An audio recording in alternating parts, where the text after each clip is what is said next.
Ibi tí ó wà níwájú wa yìí òun ni 600 years ni wọ́n ní ló ti wà. Nígbà tí ibi ti wà kò tí sí nǹkan kan tó ń jẹ́ Nàìjíríà. Gbogbo pé Nàìjíríà exist lónìí kò tí pé 150 years.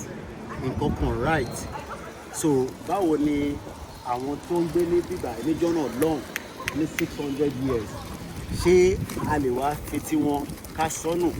I'm sure pé gbogbo àwọn eléyìí tán wò lẹ́sìn wọ́n ṣẹ̀ dé bá igi nítorí pé igi tí ń bẹ ní bíbá níbo la wà yìí. A wà ní Ouidah níbi tí a ti wá wo ibi tó ń pè ní Temple of the Python.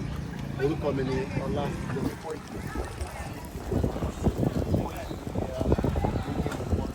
to your doorsteps.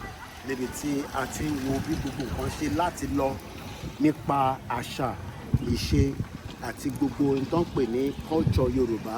Mo dúpẹ́ lọ́wọ́ bàbá wa Professor Adébánjọ Akíntóyè àti Chief Dr. Sunday Adéyẹmọ Ìgbòho àti gbogbo àwọn àgbàlagbà Yorùbá tí wọ́n ní ìran Yorùbá gbọ́dọ̀ dìde láti gba rẹ̀ sílẹ̀ láti padà síbi tí orísun wa wà.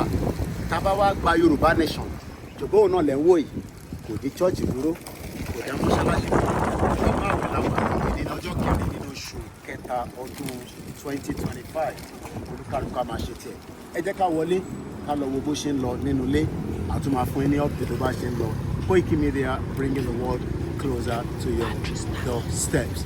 Continue to support and make sure you follow us on all our social media handles.